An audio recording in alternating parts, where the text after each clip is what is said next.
Hello ladies, gentlemen, everyone in between, and none of the above, welcome back to We Love Your Deck. With this weekend being the pre-release weekend for Final Fantasy, I figured now would be a great time to start upgrading the commander precons, starting with the banned counter Blitz under Titus, Yuna's Guardian. For a blue, a white, and a green, you get a 3/3 human warrior with at the beginning of combat on your turn, you may move a counter from a target creature you control onto a second target creature you control. And also cheer, whenever one or more creatures you control with counters on them deal combat damage to a player, you may draw a card and proliferate. Do this only once each turn. A counter-focused commander who can have you move around excess counters around your creatures during combat, meaning you'll want to have a myriad of counters on your creatures. For our upgrades, we'll be looking to have more counters to spread around to our creatures, plenty of ways to proliferate these counters, ways to use these counters, and finally some ways for you to close out the game.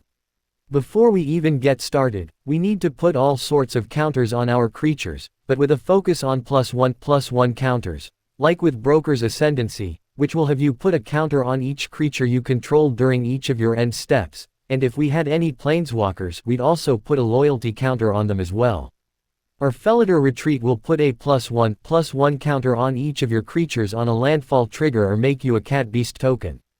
Titus can move around more than just +1/+1 counters, so Crystalline Giant will randomly put either a flying, first strike, death touch, hexproof, lifelink, menace, reach, trample, vigilance, or a +1/+1 onto the giant at the beginning of combat, meaning you'll be able to put that counter on them and then move it onto another creature if you need to. Though they don't have as many options, Denry Klin, Editor-in-Chief, has the option of a +1/+1 counter, vigilance, or first strike. Then, as non-token creatures enter under your control, you will then have to put the same number and kinds of counters onto that creature. A way to put counters on your creatures and protect them at the same time would be through Contractual Safeguard, which would potentially put a shield counter on your creatures and then put a duplicate of any counter on that creature onto your other creatures. Now that your creatures have counters on them, you need to proliferate them, like with Broker's Confluence, which will either proliferate, phase out a creature, or counter a trigger or activated ability. If you're able to consistently cast at least 2 spells a turn, you have Dreamtide Whale that will proliferate each time a player casts 2 or more spells a turn. With this being a combat deck, something like Thrumming-Bird will have you proliferating each time it deals combat damage to an opponent. Then there's Evolution Sage, which on landfall will have you proliferating, and with this being a green deck, it won't be hard. Speaking of lands, Karn's Bastion will also proliferate when you don't need it as a mana source. Even board protection with mutational advantage will give your creatures with counters hexproof, indestructible, and then proliferate. Now that we have plenty of counters, we need a way to use them for something other than combat, like Ingenious Prodigy, which will have you taking a +1/+1 counter off of them during your upkeep to draw you a card. Speaking of moving counters, Goldberry, River Daughter, will have you draw a card when you use her effect to move a counter off of her and onto another creature. Or, since our +1/+1 counters increase our creatures' power from their base, Quetzal, Malamet.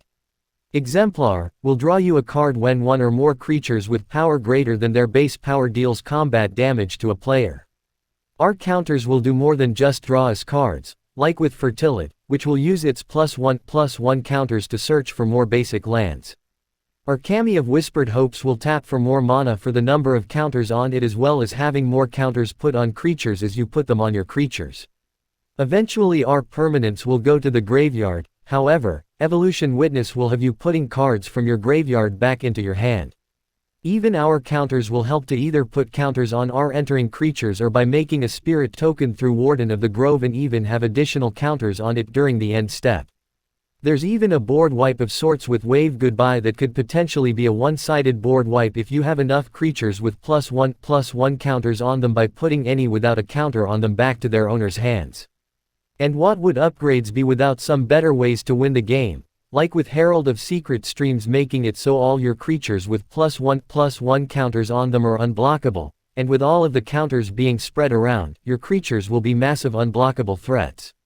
Or if you can't close out the game through combat, Simic Ascendancy can have your +1/+1 put on creatures turned into growth counters, and if you have 20 counters on Ascendancy during your upkeep, you'll win the game.